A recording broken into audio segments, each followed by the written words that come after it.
аябай кыйналган мезгилибиз болчу. Анан балдарым кечинде ач эле жаткан түнү тахажутка туруп аябай ыйлап Аллахка бүттүм эле зордук кылып айттым да, мен балдарым эмне жейт, эмнеге бизди мындай абалга келтирип атасың, Аллахым өзүң күбөсүң, карап турасың, балдарым эмне жейт, эми мен каяка барып иштеп эмне таап келем, жолуну көрсөт мага, менин ырыскым кайсыл жерде турат да айт деп тим эле чыңгырып чыркырап каттуу айтып эле ыйладым. Анан багымдатка чейин зикир тартып отурдум да, багымдатта дагы айтып ыйлап бүтүп, дуа кылып ыйлап бүтүп жайнамаз жыйнап атсам эшик такылдайт да, уже таң кичине атып калган мезгил.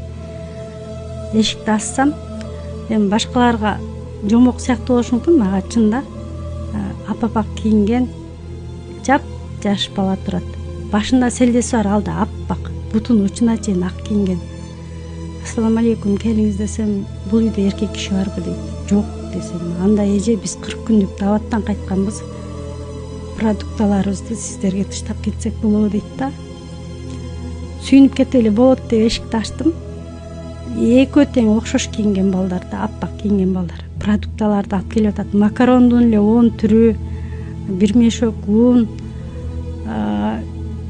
Эртең менен каяктан жабылган ысыкнан 2 сары пакетке 5-5тен салынган. 15 литр май, бүт продукта кирип атат. Кичинекей тересканын жарымы продукта болду да. Анан балдарга рахматты айттым да, кайра эле жайнамазга чуркадым. Шүкүр намазын окуп, Аллах таалама ушундай разычылыгын билдирип,